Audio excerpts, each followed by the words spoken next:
Bonjour à toutes et à tous. Alors aujourd'hui, 29 janvier 2025, je vais vous proposer un exercice utilisant la fonction logarithme népérien avec d'abord une étude de fonction, ensuite on va comparer deux suites et puis on va enfin s'intéresser à un angle maximal. Dans le descriptif de la vidéo, vous trouverez un polycopié en format PDF ainsi qu'un lien vers mon blog où vous pouvez trouver divers documents de maths experte et de maths spécialité. Si vous appréciez mon travail, n'hésitez pas à m'envoyer un petit pouce levé, ça m'encourage. J'en ai peu, mais bon, je continue quand même. Éventuellement, m'envoyer un message si vous avez des choses à me proposer.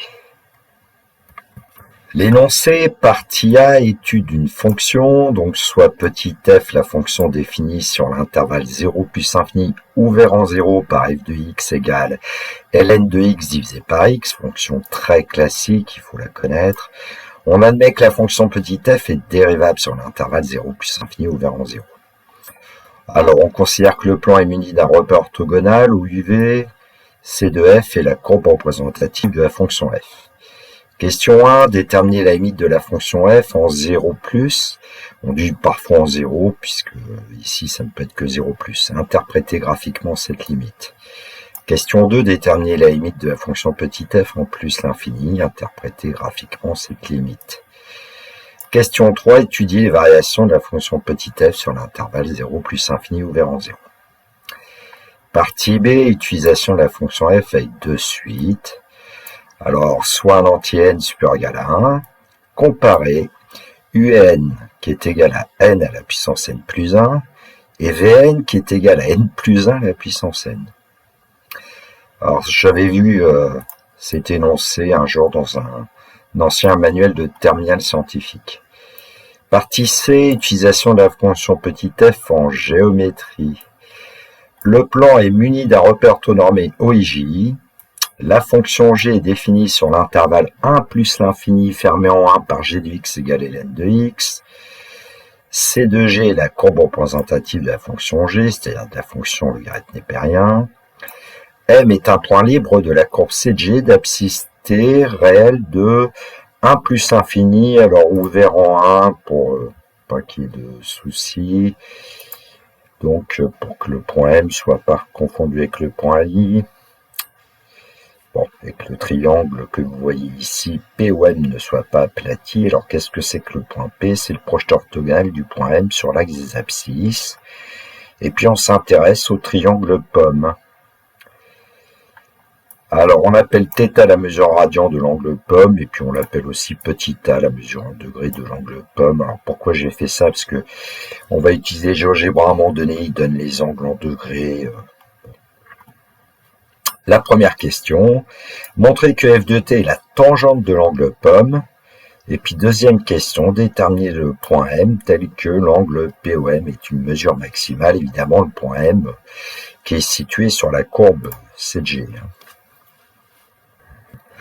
Correction, question 1 de la partie A, déterminer la limite de la fonction petit f en 0+, interpréter graphiquement cette limite. Alors, je rappelle que pour tout réel x de l'intervalle 0 plus infini, ouvert en 0, f de x égale ln de x divisé par x. Alors, on peut toujours essayer de voir quelle est la limite quand x tend vers 0 plus du numérateur, c'est-à-dire ln de x, et si on connaît bien son cours, on sait que c'est moins l'infini. Ah, petit rappel peut-être, vous avez dans un repère la courbe de la fonction ln qui ressemble un peu à ça. Je fais ce que je peux.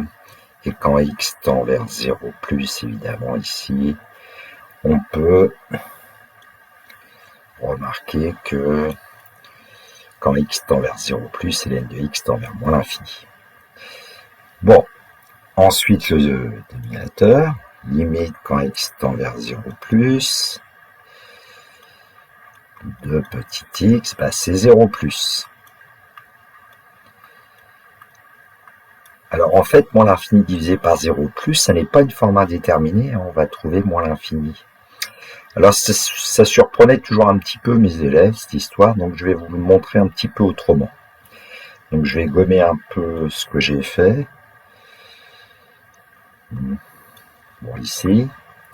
Et puis, je vais vous rajouter quelque chose. On sait que diviser par un nombre, c'est multiplier par son inverse. Et donc, on va plutôt écrire ln de x divisé par x ici, par 1 sur x, ln de x. Et donc là, évidemment, je vais avoir besoin de connaître la limite de 1 sur x quand x tend vers 0 plus. On sait que c'est plus l'infini.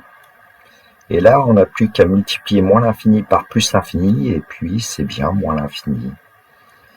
Donc la limite, quand x tend vers 0 plus, de 1 sur x multiplié par ln de x, est égal à moins l'infini. Alors moi, je conseillais toujours à mes élèves d'écrire un petit peu l'opération qu'ils utilisaient, somme, différence, produit, quotient, composé, etc. Donc, on a la limite de la fonction f quand x tend vers 0 plus. Alors, comme on a obtenu moins l'infini, on peut dire que la droite d'équation x égale 0. Alors, j'avais des élèves parfois qui écrivaient y égale 0. Alors, je leur disais, mais vous avez x égale 0. Ici, x tend vers 0 plus, vous ne devriez pas vous tromper. Est asymptote.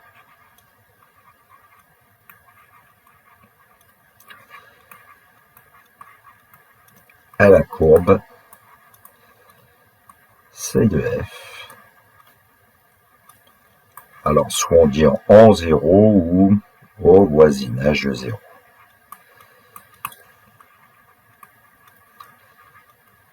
C'est une propriété qu'on appelle locale parce qu'on travaille au voisinage de 0.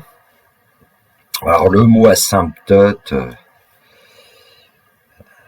vient du grec, donc ça veut dire tout simplement ici mathématiquement que la droite d'équation x égale 0 se rapproche de la courbe C de f au voisinage de 0. Voilà pour l'interprétation graphique de la limite que nous avions obtenue. Question 2 de la partie A, déterminer la limite de la fonction f en plus infini, interpréter graphiquement cette limite. Alors je vous ai laissé ce qu'on avait fait tout à l'heure, c'est-à-dire une expression de f de x, il y a à la fois ln de x sur x et puis 1 sur x fois ln de x, on verra bien ce que ça peut nous apporter. Alors, quand x tend vers plus l'infini, alors on va utiliser le symbole limite, là. Limite, quand x tend vers plus l'infini de ln de x, le numérateur, c'est plus l'infini, et puis la limite du dénominateur, quand x tend vers plus l'infini de x, c'est plus l'infini, ce qui fait que si, quand on s'intéresse au quotient ln de x sur x ici, eh bien on a ce qu'on appelle une forme indéterminée plus l'infini divisé par plus l'infini.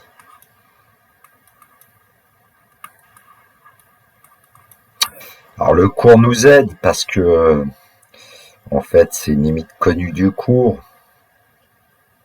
Donc je vais gommer, je l'avais écrit en rouge parce que finalement est-ce qu'on a besoin de dire ça le jour du bac? Bon. Ça donne un plus. Le professeur qui corrige, il voit que vous savez des choses. Déjà, vous le connaissez, une forme indéterminée, etc. Bon, alors je vais prendre quand même une couleur adaptée, blanc. Voilà. Alors, le cours dit que x l'emporte sur ln de x. Bon, je ne vais pas l'écrire, ça vous l'aurez dans le polycopier, je pense. Et donc, le cours dit que comme x l'emporte sur ln de x, ici vous allez obtenir 0. Alors on va peut-être le voir beaucoup mieux avec l'autre expression. Donc je vais m'y intéresser. Alors, avec l'autre expression, déjà on aura obtenu aussi une forme indéterminée. On va le voir, je vais l'écrire en rouge pour l'instant. Limite quand x tend vers plus l'infini de 1 sur x, on sait que c'est 0. C'est même 0 plus si on veut.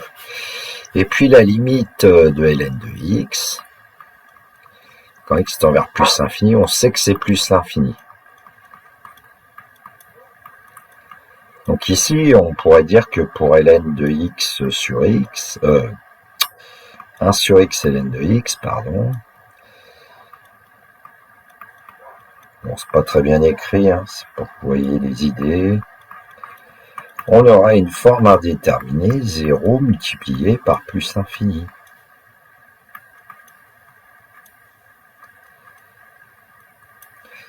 Bon, mais comme c'est x qui l'emporte sur ln de x, en fait, ici, c'est 1 sur x qui va imposer sa limite.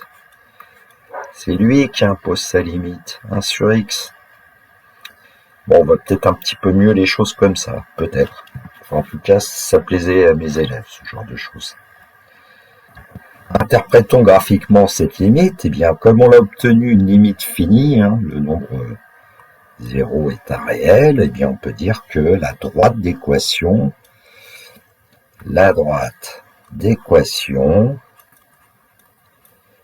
eh bien, ici, c'est y égale 0 f de x. L'équation de la courbe de f, c'est y égale f de x, y égale 0, asymptote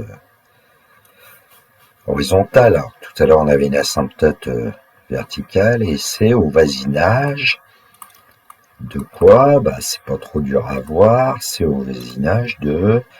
Bah, on s'intéresse aux valeurs de x, on fait tendre x vers plus l'infini, donc c'est au voisinage de plus l'infini. J'ai oublié d'écrire qu'il était asymptote quand même à la courbe de f.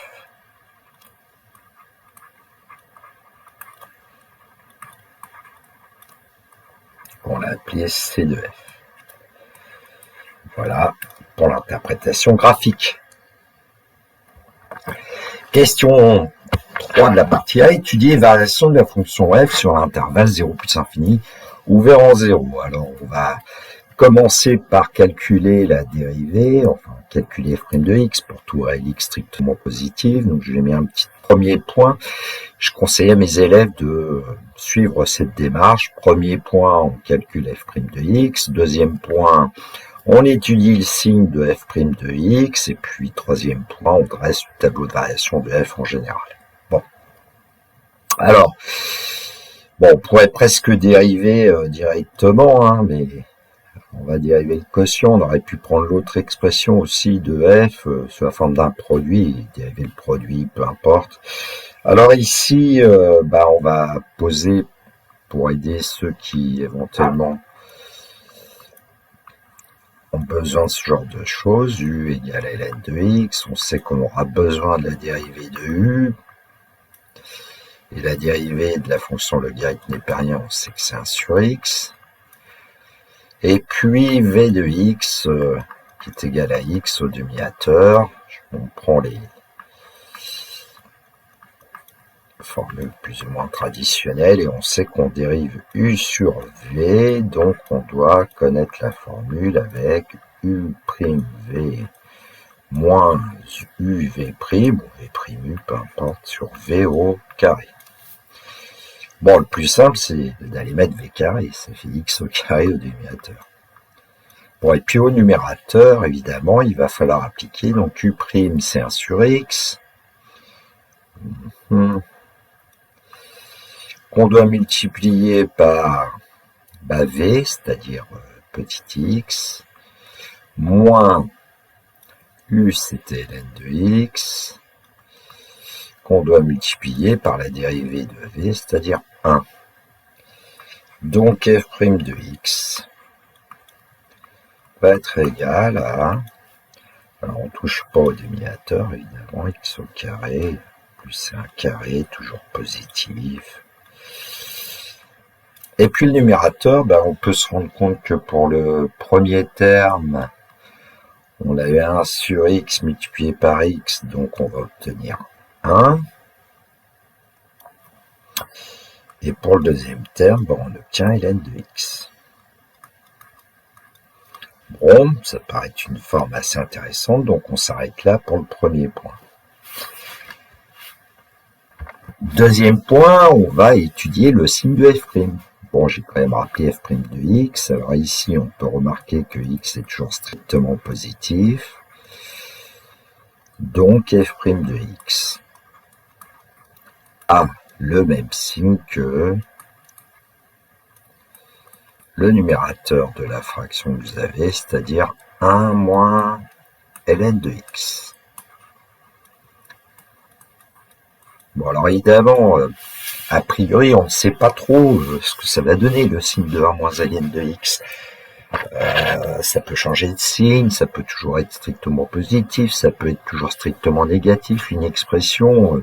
Alors ici, ce qu'on peut remarquer si on résolvait, comme faisaient mes élèves, f' de x égale 0, on va trouver une solution. Alors je préfère qu'on cherche les valeurs de x pour lesquelles, par exemple, f' de x est plus grand que 0. Et si ça n'arrive pas, parfois on rédige autrement.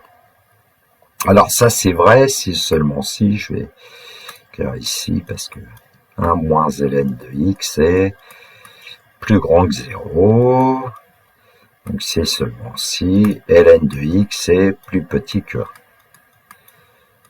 J'espère que vous voyez bien le passage ici.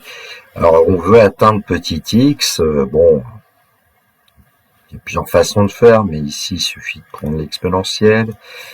Deux réels sont toujours rangés dans le même ordre que leur exponentielle, ce qui fait qu'on ne change pas le sens d'une égalité. On peut aussi dire que la fonction exponentielle est strictement croissante sur grand R. De ce fait, on va obtenir que x est plus petit que e. Évidemment, avec x quand même toujours plus grand que 0, puisqu'on travaille, n'oubliez pas, dans l'intervalle 0 plus l'infini.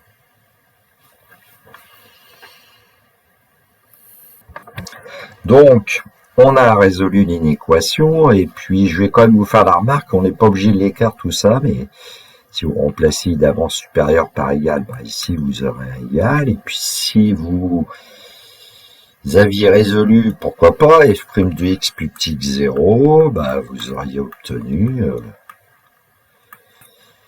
x plus grand que.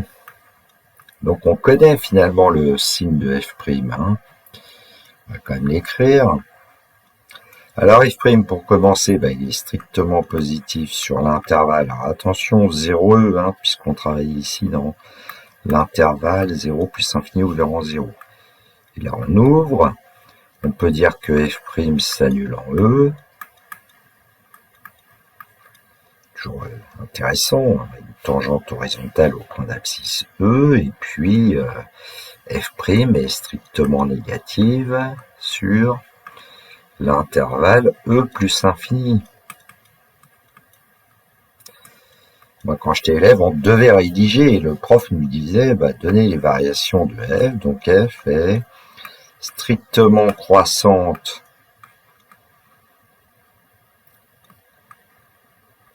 sur 0 ouvert en 0, et on peut aller jusqu'à e et même fermer ici. Et puis f est strictement, je ne vais pas tout écrire, décroissante sur l'intervalle e plus infini. Alors ça, en général, maintenant, les professeurs ne réclament pas forcément. Le tableau de variation suffit en général. Donc, troisième pas, le tableau de variation de la fonction f. Alors, en général, avant, il faut quand même calculer. Ici, on a la limite en 0, on a la limite en plus infini. Et puis, on sait que la dérivée va s'annuler en e. Donc, f' de x. Alors, ne pas oublier la double barre en 0. F n'est pas définie en 0, donc elle n'y est pas dérivable non plus. Bon, la limite en 0, on la connaissait, c'était l'infini, et puis donc on a les variations puisqu'on a le signe de f', et en plus infini, la limite c'était 0 de la fonction f. Donc on a besoin de f de e quand même. Et donc f de e, on va le calculer avec l'expression de f de x que je vous ai rappelé ici, c'est ln2 divisé par e. Et on ne s'arrête pas parce que ln de e, on doit savoir que c'est 1. 1 sur E, et puis finalement ça donne E à la puissance moins 1 si on veut. Donc j'ai indiqué l'image de E par F qui est 1 sur E, E puissance moins 1. Alors c'est toujours bon d'avoir une valeur approchée de E puissance moins 1. Il suffit de prendre une calculatrice et puis on en trouve une. Donc le nombre E, qui est un nombre irrationnel, environ 2,718, et puis le nombre E puissance moins 1, environ 0,368. Bon, c'est utile pour essayer de régler peut-être un petit peu la fenêtre sur la calculatrice quand on veut tracer la courbe de F. Si vous avez une calculatrice à votre disposition, n'hésitez pas, ça vous donne des indications. Évidemment, il ne faut pas se tromper dans l'expression de la fonction. Ça permet ici d'avoir peut-être un petit réglage de la fenêtre où on se dit, la valeur x-min, on peut prendre 0, mais x-max, on peut pas prendre plus infini, on prendra forcément un nombre plus grand que 2 pour bien visualiser. Et puis au niveau des variations de f, on voit que le maximum est atteint E et le vaut est moins 1, c'est-à-dire qu'on pourra prendre une valeur un petit peu supérieure à celle-ci pour avoir une belle figure. La limite en plus infini c'est 0, mais là ici on va vers moins l'infini. Alors parfois il faut un petit peu à se débrouiller avec les moyens du bord. On va voir ça avec une calculatrice. Donc à l'écran, vous devriez avoir une calculatrice TI 83 ici. Alors dans f de x tout en haut à gauche, on met l'expression de la fonction. Je pense que pour adapter, si vous avez un autre modèle de calculatrice, entrée. Donc on l'a dit, on veut régler la fenêtre pour avoir la courbe. Donc dans DevTab tout en haut, on peut essayer quand même de... Bon, on va mettre 0 quand même, la calculatrice va mettre erreur.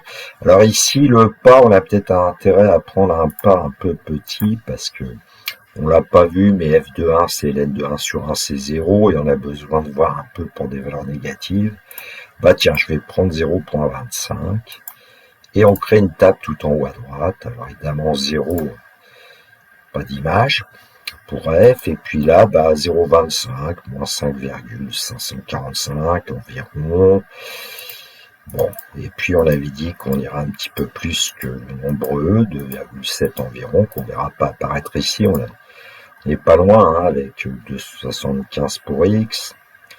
Donc là, les images, au maximum 0,4 par exemple, ou 0,5. Le réglage de la fenêtre, donc on a dit 0. Alors, j'ai pas choisi ici une valeur, comme c'est en E environ 2,7 qui est le maximum. Allez, on va prendre 6. Bon. Alors, y-min, il faut prendre quand même moins. Alors, je vais me contenter de moins 1, parce qu'ici, comme on va mettre 0,5, par exemple. Bon, puis de moins 1, 0,5, on peut y aller par 0,5, par 0,25. Bon, voilà une fenêtre, on verra bien avec graphe. Bon, alors peut-être qu'on aurait pu aller un petit peu plus loin sur l'axe des x pour essayer d'observer s'il y a bien une asymptote horizontale d'équation y égale 0. Bon, on se rapproche pas assez vite. Bon, l'asymptote verticale d'équation x égale 0, je pense que là, on voit à peu près. Alors, est-ce qu'on peut obtenir finalement le sommet de la courbe avec la calculette? Sur TI, il y a un menu calcul, et puis on peut chercher par exemple le maximum. On fait entrer, et comment on procède? Alors là, attention avec les flèches du clavier. Donc là, on va vers l'ouest. Il était une fois dans l'ouest. Ah, quel western! Entrée, bande de gauche, et puis parfois c'est écrit borne inférieure. Bande de droite ou bande supérieure, on se place des deux côtés, des petits triangles qui sont faits, et puis la valeur initiale, alors plus on s'en rapproche, peut-être mieux ça vaut, mais ici il y a un petit décrochage, alors on n'est peut-être pas très loin, en bas on voit 2,727, c'est pas loin de 2,718, entrée. Et là voilà, La calculatrice nous dit que le maximum est atteint pour une valeur de x proche de 2,718. Bon, l'algorithme de la calculatrice sur TI, là, il n'est pas forcément hyper performant. C'est beaucoup mieux sur GeoGebra, mais bon. Et puis, la valeur maximale prise par f de x, apparemment, c'est environ 0,368. Hein, c'est ce qu'on a obtenu tout à l'heure. Petite remarque, si vous aviez besoin du signe de la fonction, on pourrait l'étudier d'ailleurs assez facilement, puisque grand X est strictement positif, donc cette fonction a le même signe que ln de x. Hein, donc ça veut dire que la fonction petit f est strictement négative sur 0, 1, ouvert en 1, f de 1 vaut 0, et puis petit f est strictement positif sur 1 plus infini, ouvert en 1. Bon, petite cerise sur le gâteau, la figure avec le logiciel GeoGebra, hein, c'est pas très difficile à construire la courbe, f de x égale ln de x divisé par x. Bon, après, j'ai créé le sommet S, alors c'est peut-être intéressant de voir comment on peut faire. Voilà, une instruction max de la fonction f, et puis j'ai pris entre 0 et 10, puisque je sais que c'est en E qu'on atteint la valeur maximale, ok. Et puis j'ai créé le projeteur orthogonal du sommet S sur l'axe abscisse, et puis il correspond à E, le projeteur orthogonal du point S sur l'axe ordonné, bon, on a la valeur -1, et en créant les segments ici, on a des valeurs approchées. Alors évidemment, si je prends un arrondi à 3 décimales, comme on l'a fait dans l'exercice, on retrouve bien les deux valeurs. E environ 2,718 et puis E puissance -1 environ 0,368. Partie B, une seule question, soit un anti-n super égal à 1, comparer UN égale n à la puissance n plus 1 et Vn égale n plus 1 à la puissance n.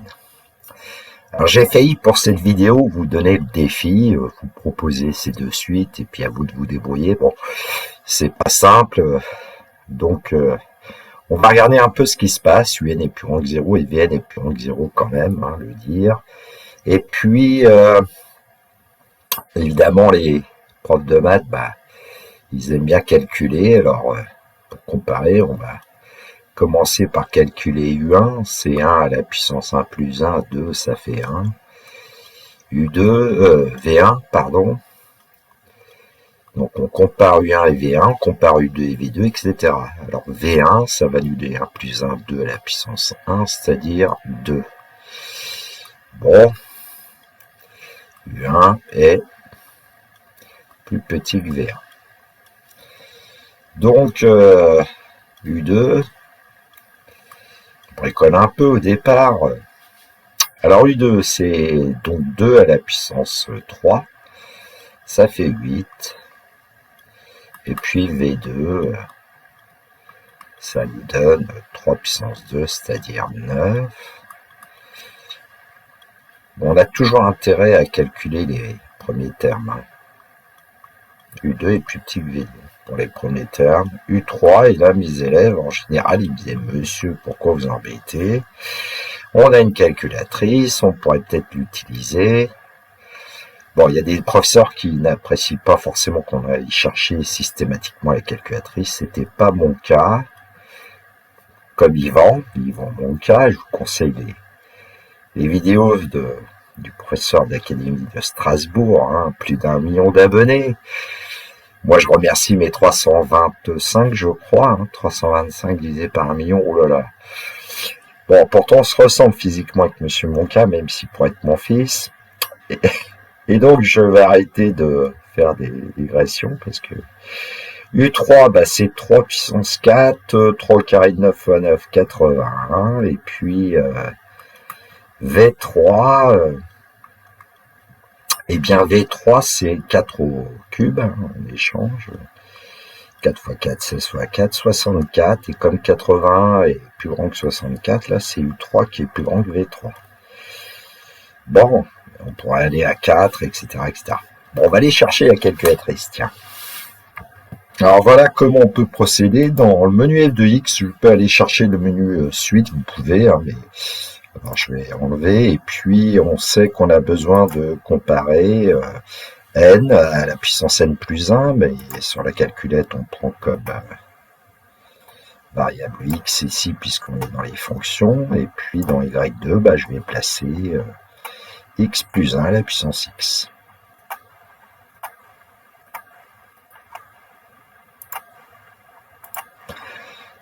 Bon, alors, je vais me contenter de ça pour l'instant. Définir la table, quitter déjà, peut-être, ouais. Bon.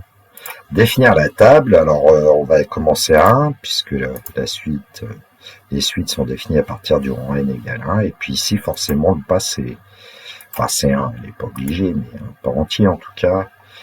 Donc on retrouve nos petits calculs de départ.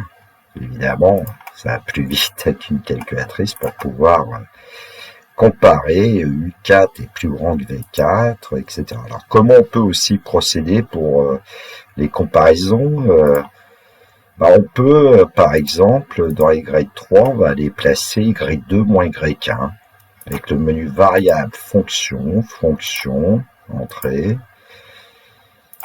Donc j'ai dit Y2 moins Y1 ou Y1 moins Y2 moins variable Y2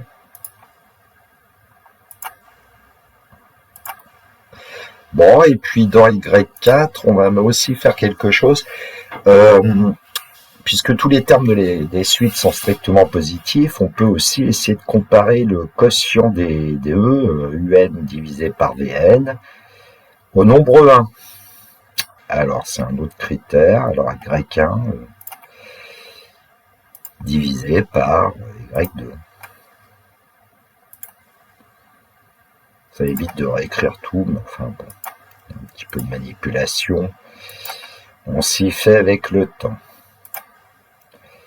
Entrée, et puis là, on va aller revoir notre table de valeurs, mais évidemment, on a un petit peu plus de choses. Alors, j'aurais peut-être pu colorier autrement Y3. Je ne sais même plus trop comment on fait. Entrée, et puis on va mettre du vert. Allez, les verts. Ok. Il faut peut-être se déplacer, voilà. Moi, j'ai une vieille calculatrice. Alors, pour Y1 moins Y2, ici, on a deux valeurs négatives, et après, on a l'impression qu'on a que des valeurs positives. On peut peut-être descendre un peu, mais ça augmente beaucoup quand même. Hein. Bon, et puis, si on regarde le quotient, qu'on voit dans la colonne, alors Y4, va falloir que je me déplace sur les X pour voir la première valeur, voilà. Donc, pour le quotient, au départ, 0,5 c'est plus petit que 1, le nombre ensuite est plus petit que 1, et après, les valeurs sont plus grandes que 1. Donc, j'aurais une conjecture assez simple à faire, hein, c'est que pour n égale 1, U1 est plus petit que V1, pour n égale 2, U2 est plus petit que V2, et puis pour n supérieur ou égal à 3, on a le sentiment que UN est plus grand que Vn, et même strictement supérieur.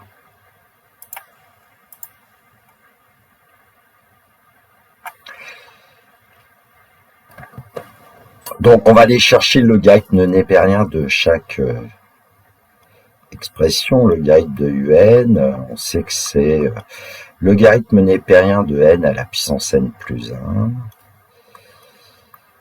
Et puis on a une propriété algébrique qui nous dit que c'est n plus 1 logarithme de n. Logarithme, quand je dis logarithme, c'est le logarithme népérien ici. Hein. Bon, et puis pour v log de Vn, eh bien ça va être n logarithme népérien de n plus 1. Bon, je vais aller un petit peu plus vite, j'espère que vous voyez bien ce qui se passe.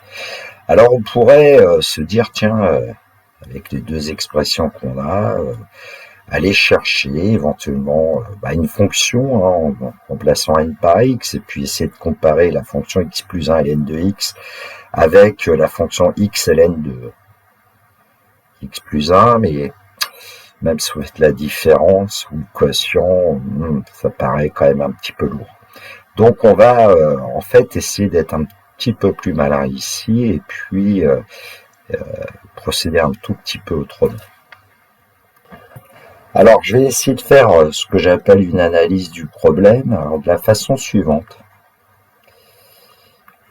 Bon, on a vu que UN était souvent plus grand que VN, mais bon, à quelles conditions nécessaires suffisantes est-ce que UN est plus grand que VN? Ici, on peut aller chercher les logarithmes et dire que ça veut dire que le logarithme de UN est plus grand que le logarithme de VN. Et puis, on a les deux expressions. Ça veut dire que n plus 1 logarithme de n est plus grand que n logarithme de n plus 1. Et puis là, on va utiliser une petite astuce quand même. On se dit qu'il y a des choses qui se ressemblent dans chaque membre. Par exemple, là, j'ai n plus 1 et je le retrouve, mais ici avec un log. Et puis, dans le premier membre, j'avais log de n, c'est un n ici que je retrouve ici. Donc, on va essayer d'homogénéiser, c'est-à-dire qu'on va essayer de mettre les bleus avec les bleus et les rouges avec les rouges. Eh oui. Donc, si on veut regrouper, donc comme j'ai dit, par couleur, en fait, on va diviser par n, on va pas changer le sens des inégalités, et puis on va aussi diviser par n plus 1. Donc, en fait, on va diviser par nn plus 1 ici, n étant supérieur ou égal à 1, n est strictement positif, donc ce nombre est strictement positif, on ne change pas le sens. Et on va obtenir, les rouges sont donc à gauche et les bleus sont à droite. On se croirait au baby-foot. Les bonhommes bleus contre les bonhommes rouges. Et puis donc, là on voit apparaître quasiment quelque chose de la forme ln de x sur x ici, sauf que c'est évidemment f de n. Et dans le deuxième membre, en fait c'est f de n plus 1. Oh, que c'est rusé! Et donc, quand f de n est plus grand que f de n plus 1, on pourra dire que un est plus grand que vn. Et quand f de n sera plus petit que f de n plus 1, on pourra dire que un est plus petit que vn. Mais nous, on connaît bien cette fonction f. On l'a étudiée tout à l'heure. Donc, j'ai rappelé ici, à gauche du schéma, un est plus grand que vn, ça veut dire que f de n est plus grand que f de n plus 1. Alors, quand on s'intéresse à n égale 1, comme on sait que f de 1 est plus petit que f de 2, avec le dessin c'est évident, U1 sera plus petit que, attention à ce que j'ai écrit, V1. V1, c'est f de n plus 1. Ensuite, ce qu'il va falloir faire, c'est regarder ce qui se passe pour n égale 2. Alors, je vous ai représenté f de 2 et f de 3, il faut encore le vérifier, mais en fait, f de 2 est plus petit que f de 3. Si f de 2 plus 1, peut-être que vous allez mieux voir, et donc ça veut dire que U2 est plus petit que V2. Bon, ensuite, ça va être facile, puisque comme la fonction f est strictement décroissante sur E plus l'infini, elle est sur 3 plus l'infini. Donc, comme f est strictement décroissante sur 3 plus l'infini, n étant plus petit que n plus 1, on aura toujours ici f de n qui sera plus grand que f de n, que je vais représenter quand même un petit peu mieux. Il sera toujours plus grand que f de n plus 1. Donc, on change le sens. F de n est plus grand que f de n plus 1. Et nous, on sait que ça veut dire f de n, c'est un. Et f de n plus 1, c'est vn. Donc, un est plus grand que vn. Donc, on sait tout. On peut faire une conclusion. Si n égale 1 ou n égale 2, alors un est strictement inférieur à vn. Si n est supérieur ou égal à 3, alors un est strictement supérieur à vn. Partie C, donc première question, montrer que f de t est la tangente de l'angle POM, POM, le chapeau lié pas, j'ai pas pu le mettre. Bon, Alors on nous donnait une courbe, hein, la courbe de G, c'est la courbe de la fonction ln en fait. Je vais peut-être essayer de le rajouter si j'y arrive. Donc la courbe de ln. On sait que ici P est le proche orthogonal du point M sur l'axe abscisse, donc on a un angle droit en P. On sait aussi que le point P a la même abscisse que le point M et on l'a appelé T. Donc l'angle ici, POM, c'est petit a, ça mesure en degrés, ou θ, ça mesure en radians. Alors est-ce qu'on peut exprimer la tangente de l'angle POM? Le triangle POM est rectangle en P, donc on va pouvoir exprimer la tangente. La tangente de POM, d'après la trigonométrie vue au collège notamment, j'espère que ça a été revu un petit peu au lycée, donc on va pouvoir dire que c'est tangente de l'angle PM,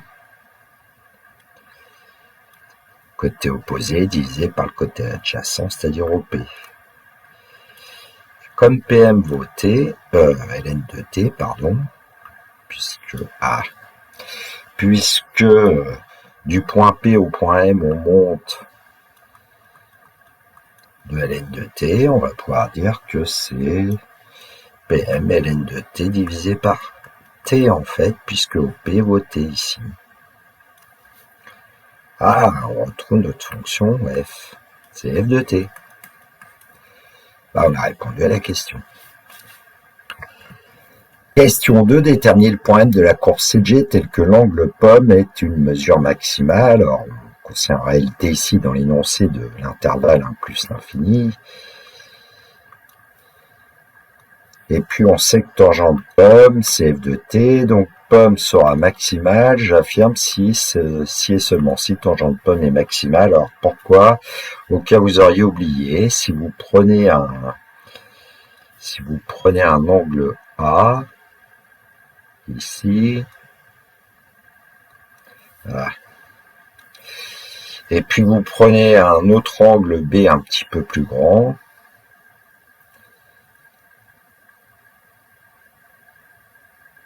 alors on va refaire un petit peu de trigo élémentaire. Donc là c'est petit a, et puis l'angle là c'est petit b. Et bien en traçant la tangente au cercle trigonométrique que j'ai tracé qu'un quart de cercle au point I, et bien en fait on va faire apparaître d'un côté la tangente de A. La tangente de A, ça va être la longueur de ce segment, et puis on va faire apparaître aussi la tangente de B ici. Et donc quand A augmente pour devenir B, quand A est plus petit que B, évidemment ici A est entre 0 et pi sur 2, si on travaille en radians, et bien tangente A est forcément plus petite que tangente B. La fonction tangente en fait est strictement croissante sur l'intervalle 0 pi sur 2, alors on pourrait même inclure ici le 0, par contre on ne peut pas prendre pi sur 2 parce que tangente pi sur 2 n'existe pas, sinus pi sur 2 sur cos pi sur 2, cos pi sur 2 s'annule. Alors pour ceux qui ne verraient pas éventuellement pourquoi on fait apparaître ici c'est la tangente de l'angle, n'oubliez pas que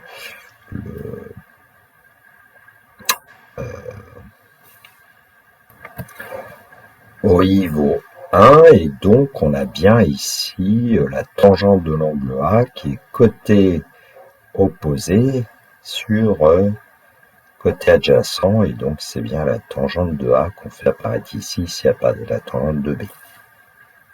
Alors comme on sait que tangente POM c'est f de t, f de t est maximale, et vu les variations de la fonction f que nous connaissons, ça veut dire que t est égal à E.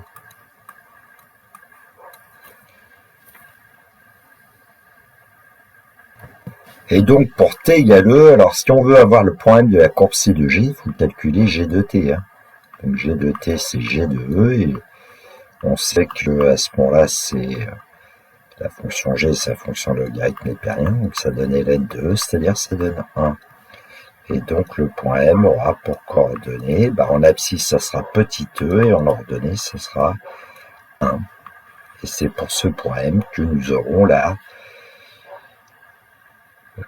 l'angle POM qui a une mesure maximale. Alors, petite cerise sur le gâteau, le fameux triangle POM pour lequel l'angle est maximal, alors l'angle vaut environ 20,2 degrés. Alors, comment on peut construire facilement cette figure? Le point M a pour coordonnée 1, alors on trace à droite d'équation y égale 1, et on rencontre la courbe de G en un point qui est justement le point M qu'on cherche. Après, il suffit de projeter et on obtient le point P. Alors, la distance OP, c'est petit e. La distance PM, c'est 1. On pourrait chercher l'aire du triangle. On pourrait chercher aussi l'hypoténuse qui sera racine de E au carré plus 1. Bon, on pourrait chercher aussi le périmètre du triangle POM, etc. Alors, grosse cerise sur le gâteau, ici vous avez une figure que j'ai réalisée avec GeoGebra où dans la zone graphique, on va avoir un triangle POM qui va bouger. Hein. Donc j'ai créé un curseur T là qui commence à 1. Bon, le triangle POM est aplati, l'angle vaut 0. Bon. Donc en bougeant le curseur, évidemment, le triangle POM bouge. Alors, qu'est-ce que j'ai tracé sur cette figure? Bon, ici on rappelle la valeur de t. Vous avez l'angle A, la tangente de l'angle A, la droite TM qui est en fait la tangente au point M à la courbe C de G, et puis aussi la droite OM. Alors la droite OM, elle est coloriée en rose, et la tangente en rouge. Ça, c'est dans la zone graphique. Bon, dans la zone graphique 2, j'ai représenté évidemment la courbe de f, alors que sur 1 plus l'infini, ici. Et puis, vous avez un point n de coordonnées, évidemment, t, f de t, qui évolue, et on sait que c'est quand le point n arrive pour abscisse petit e que f de t est maximal. T égale e. Alors, on va le faire apparaître, le nombre E, on va voir comment. Alors, comment est-ce qu'on fait apparaître? Bon, avant un petit peu d'animation, si vous regardez dans la zone graphique 2, l'angle A, puisqu'on veut qu'il soit maximal, donc on fait bouger T, il augmente, et puis il va augmenter, évidemment, jusqu'à ce qu'on atteigne quasiment la valeur E. Alors, je rappelle que c'est environ 2,718. Donc ici, je travaille avec un pas de 0,01. Donc, je vais arriver à 2,71. Donc, l'angle A vaut environ, tout en haut, 20,19744. J'ai mis assez de chiffres pour qu'on puisse voir. Et quand on va dépasser, là, l'angle va diminuer. Donc, je vais faire bouger à nouveau le curseur, l'augmenter, l'angle diminue. Voilà. Alors, comment est-ce qu'on fait apparaître le triangle POM tel que l'angle POM est une mesure maximale? Et on va voir qu'avec le curseur, dans basique, dans la définition, on va taper UXP de 1. Et donc le curseur s'est placé à 2,71828, qui est une valeur approchée de E, évidemment. Et là, on a le sentiment que la tangente au point M est confondue avec la droite OM. C'est en cet endroit, on pourrait le démontrer, c'est exactement quand la tangente TM est confondue avec la droite OM que l'angle POM a une mesure maximale. Joli. Voilà, cette vidéo est terminée pour moi. Il me reste à vous souhaiter une très belle journée. Surtout, prenez bien soin de vous. Que la force soit avec tous les étudiants. Il me reste à vous dire le classique. Au revoir.